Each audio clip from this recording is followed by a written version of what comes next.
ഓബാദ്യായുടെ പുസ്തകം 1-ാം അധ്യായം. ഏദോമിന് ശിക്ഷ. ഓബാദ്യായ്ക്കുണ്ടായ ദർശനം. ഏദോമിനെക്കുറിച്ച് ദൈവമായ കർത്താവ് അരുളിച്ചെയ്യുന്നു. കർത്താവിൽ നിന്ന് ഞങ്ങൾക്ക് വാർത്ത ലഭിച്ചിരിക്കുന്നു. ജനതകളുടെ ഇടയിലേക്ക് ദൂതൻ അയക്കപ്പെട്ടിരിക്കുന്നു. എഴുന്നേൽക്കുക, അവൾക്കെതിരെ നമുക്ക് യുദ്ധത്തിനിറങ്ങാം. ഞാൻ നിന്നെ ജനതകളുടെ ഇടയിൽ നിസ്സാരയാക്കും. നീ അത്യധികം അവഹേളിക്കപ്പെടും.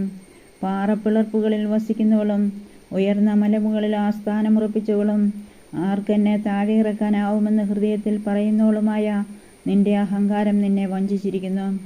നീ കഴുകനെ പോലെ ഉയർന്നു പറന്നാലും നക്ഷത്രങ്ങളുടെ ഇടയിൽ കൂടുകൂട്ടിയാലും അവിടെ നിന്ന് നിന്നെ ഞാൻ താഴെയിറക്കും. കർത്താവ് അരുളിച്ചെയ്യുന്നു. കള്ളന്മാരും കൊള്ളക്കാരും രാത്രി ഭവനത്തിൽ കടന്നാൽ അവർക്ക് ആവശ്യമുള്ളതല്ലേ എടുക്കൂ. മുന്തിരിപ്പഴം ശേഖരിക്കുന്നവർ കാല ഉപേക്ഷിക്കാറില്ലേ? എന്നാൽ നീ എത്ര നശിച്ചിരിക്കുന്നു! ഏസാവ് എങ്ങനെ കൊള്ളയടിക്കപ്പെട്ടിരിക്കുന്നു! അവൻ്റെ നിക്ഷേപങ്ങൾ എങ്ങനെ കവർച്ച ചെയ്യപ്പെട്ടു! നിന്നോട് സഖ്യം ചെയ്തവരെല്ലാം നിന്നെ വഞ്ചിച്ചിരിക്കുന്നു. അവർ നിന്നെ അതിർത്തി വരെ ഓടിച്ചിരിക്കുന്നു. നിന്നോട് കൂട്ടുചേർന്നവർ നിനക്കെതിരെ പ്രബലരായിരിക്കുന്നു.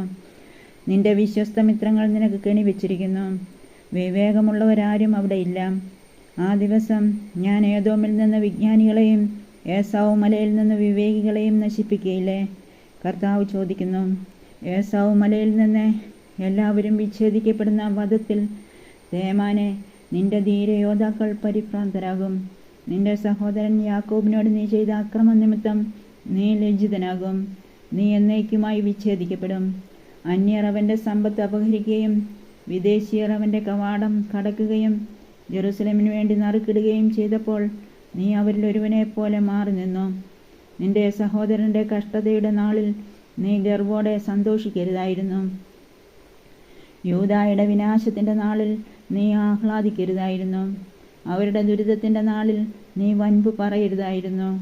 എൻ്റെ ജനത്തിന് അനർത്ഥം ഭവിച്ച നാളിൽ നീ അവരുടെ കവാടങ്ങൾ കടക്കരുതായിരുന്നു. അവൻ്റെ അനർത്ഥത്തിൻ്റെ നാളിൽ അവൻ്റെ വിപത്തിനെക്കുറിച്ച് നീ സന്തോഷിക്കരുതായിരുന്നു. അവൻ്റെ അനർത്ഥത്തിൻ്റെ നാളിൽ നീ അവൻ്റെ വസ്തുവകകൾ കവർച്ച ചെയ്യരുതായിരുന്നു. അവൻ്റെ ആളുകളിൽ പലായനം ചെയ്തവരെ വെട്ടിവീഴ്ത്താൻ വഴിത്തിരിവുകളിൽ നീ നിൽക്കരുതായിരുന്നു. കഷ്ടതയുടെ നാളുകളെ അതിജീവിച്ച അവൻ്റെ ആളുകളെ നീ ശത്രുവിനെ ഏൽപ്പിച്ചു കൊടുക്കരുതായിരുന്നു. സകല ജനതകളുടെയും മേൽ കർത്താവിൻ്റെ ദിനം ആസന്നമായിരിക്കുന്നു. നീ പ്രവർത്തിച്ചതുപോലെ നിന്നോടും പ്രവർത്തിക്കും. നിന്റെ പ്രവൃത്തികൾ നിന്റെ തന്നെ തലയിൽ നിപതിക്കും. എൻ്റെ വിശുദ്ധ പർവ്വതത്തിൽ വെച്ച് നീ പാനം ചെയ്തതുപോലെ ചുറ്റുമുള്ള എല്ലാ ജനതകളും പാനം ചെയ്യും. അവർ കുടിക്കുകയും വിഴുങ്ങുകയും ചെയ്യും. ജനിച്ചിട്ട് ഇല്ലെന്ന് തോന്നുമാറ് അവർ അപ്രത്യക്ഷരാകും.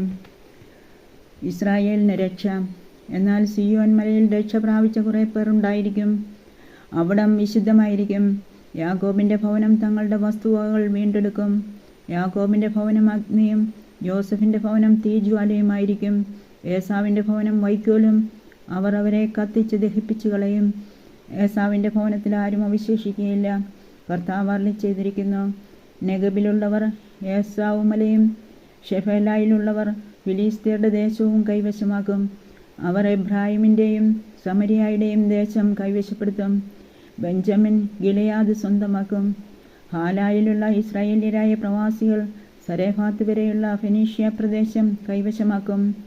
സെഫരാദിലുള്ള ജെറുസലമിലെ പ്രവാസികൾ നെഗമിൻ്റെ നഗരങ്ങൾ സ്വന്തമാക്കും. വിമോചകർ സിയോൻ മലയിലെത്തും. അവർ ഏസാവ് മലയെ ഭരിക്കും. ആധിപത്യം കർത്താവിൻ്റേതായിരിക്കും. യോനായുടെ പുസ്തകം 1-ാം അധ്യായം. യോനായുടെ ഒളിച്ചോട്ടം. അമിത്തായിയുടെ പുത്രൻ യോനായിക്ക് കർത്താവിൻ്റെ അരുളപ്പാടുണ്ടായി. നീ എഴുന്നേറ്റ് മഹാനഗരമായ നിനവയിൽ ചെന്ന് അതിനെതിരെ വിളിച്ചു പറയുക. എന്തെന്നാൽ അവരുടെ ദുഷ്ടത എൻ്റെ സന്നിധിയിലെത്തിയിരിക്കുന്നു.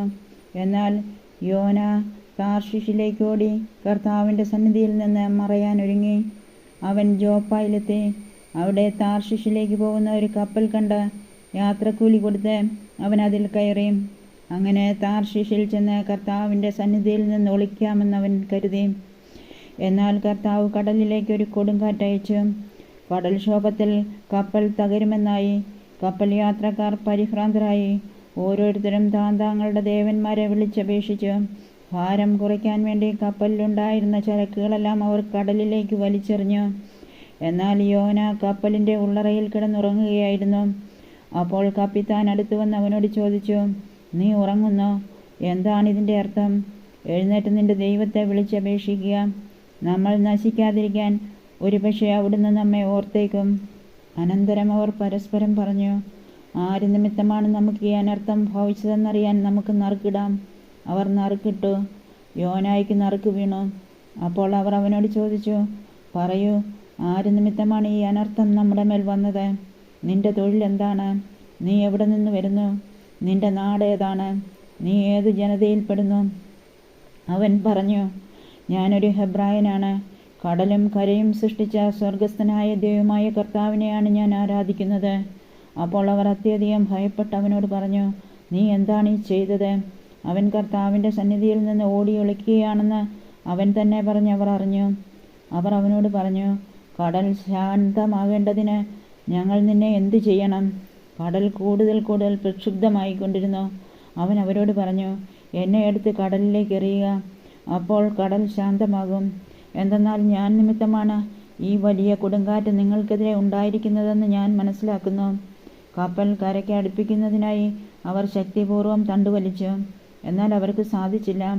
എന്തെന്നാൽ കടൽ അവർക്കെതിരെ പൂർവാധികം ക്ഷോഭിക്കുകയായിരുന്നു. അതുകൊണ്ട് അവർ കർത്താവിനോട് നിലവിളിച്ചു, കർത്താവേ, ഈ മനുഷ്യൻ്റെ ജീവൻ നിമിത്തം ഞങ്ങൾ നശിക്കാൻ ഇടയാകരുതേ. നിഷ്കളങ്ക രക്തം ചിന്തി എന്ന കുറ്റം ഞങ്ങളുടെ മേൽ ചുമത്തരുതേ. കർത്താവേ, അവിടുത്തെ ഹിതമനുസരിച്ചാണല്ലോ ഇപ്രകാരം സംഭവിച്ചത്.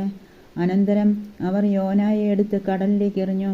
ഉടനെ കടൽ ശാന്തമായി. അപ്പോൾ അവർ കർത്താവിനെ അത്യധികം ഭയപ്പെടുകയും അവിടുത്തേക്ക് ബലിയർപ്പിക്കുകയും നേർച്ച നേരുകയും ചെയ്തു. യോനായെ വിഴുങ്ങാൻ കർത്താവ് ഒരു വലിയ മത്സ്യത്തെ നിയോഗിച്ചു. യോന 3 രാവും 3 പകലും ആ മത്സ്യത്തിൻ്റെ ഉദരത്തിൽ കഴിഞ്ഞു. അധ്യായം 2. യോനായുടെ പ്രാർത്ഥന. മത്സ്യത്തിൻ്റെ ഉദരത്തിൽ വെച്ച് യോന തൻ്റെ ദൈവമായ കർത്താവിനോട് പ്രാർത്ഥിച്ചു. എൻ്റെ കഷ്ടതയിൽ ഞാൻ കർത്താവിനെ വിളിച്ചപേക്ഷിച്ചു. അവിടുന്ന് എനിക്ക് ഉത്തരമരുളി. പാതാളത്തിൻ്റെ ഉദരത്തിൽ നിന്ന് ഞാൻ നിലവിളിച്ചു. അവിടുന്ന് എൻ്റെ നിലവിളി കേട്ടു. അവിടുന്ന് എന്നെ ആഴത്തിലേക്ക്, സമുദ്ര മധ്യത്തിലേക്ക് വലിച്ചെറിഞ്ഞു. പ്രവാഹം എന്നെ വളഞ്ഞു. അങ്ങയുടെ തിരമാലകൾ എൻ്റെ മുകളിലൂടെ കടന്നുപോയി. അപ്പോൾ ഞാൻ പറഞ്ഞു, അങ്ങയുടെ സന്നിധിയിൽ നിന്ന് ഞാൻ നിഷ്കാസിതനായിരിക്കുന്നു.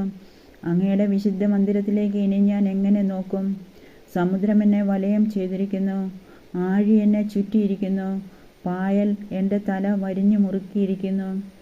പർവ്വതങ്ങൾ വേരുപാകിയിരിക്കുന്ന സമുദ്രത്തിൻ്റെ അടിത്തട്ടിലേക്ക് ഞാൻ ഇറങ്ങിച്ചെന്നു. അതിൻ്റെ ഓടാമ്പലുകൾ എന്നെ എന്നേക്കുമായി അടച്ചുപൂട്ടി. എൻ്റെ ദൈവമായ കർത്താവേ, അങ്ങെൻ്റെ ജീവനെ പാതാളത്തിൽ നിന്ന് പൊക്കിയെടുത്തു. എൻ്റെ ജീവൻ മരവിച്ചപ്പോൾ ഞാൻ കർത്താവിനെ ഓർത്തു. എൻ്റെ പ്രാർത്ഥന അങ്ങയുടെ അടുക്കൽ, അങ്ങയുടെ വിശുദ്ധ മന്ദിരത്തിലെത്തി. വ്യർത്ഥ വിഗ്രഹങ്ങളെ പൂജിക്കുന്നവർ തങ്ങളുടെ വിശ്വസ്തത വെടിയുന്നു.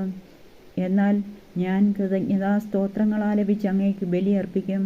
ഞാൻ എൻ്റെ നേർച്ചകൾ നിറവേറ്റും. കർത്താവിൽ നിന്നാണ് രക്ഷ. കർത്താവ് മത്സ്യത്തോട് കൽപ്പിച്ചു. അത് യോനായെ കരയിലേക്ക് ഛർദ്ദിച്ചിട്ടു.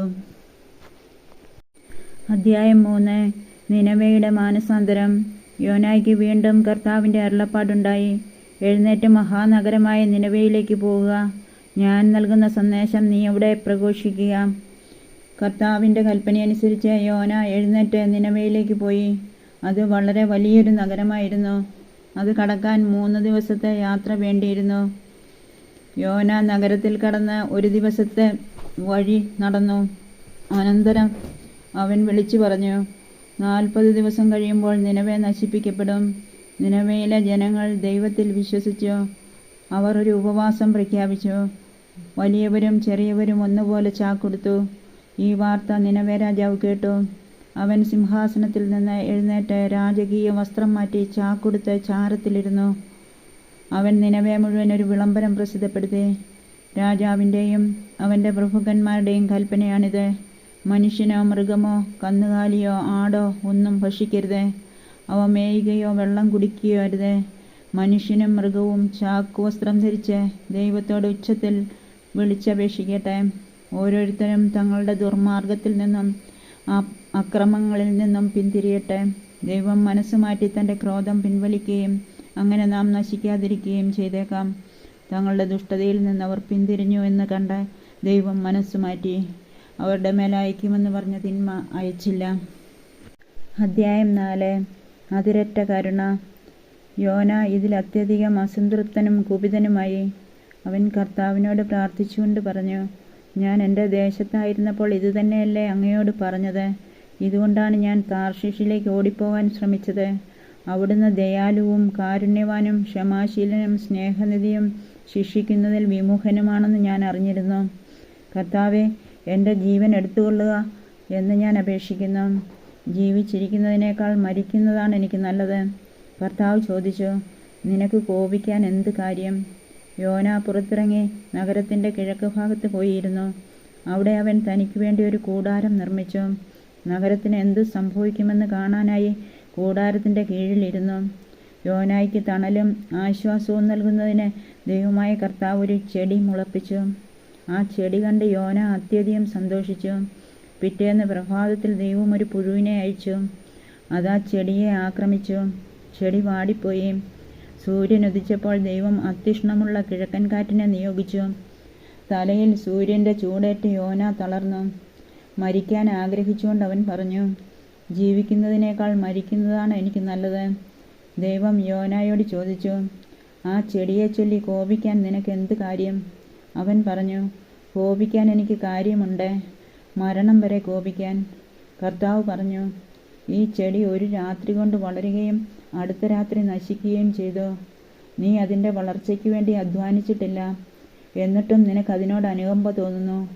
എങ്കിൽ ഇടംബലം തിരിച്ചറിയാൻ കഴിവില്ലാത്ത 1,20,000-ൽ പരം ആളുകളും അസംഖ്യം മൃഗങ്ങളും വസിക്കുന്ന മഹാനഗരമായ നിനവെയോട് എനിക്ക് അനുകമ്പ തോന്നരുതെന്നോ?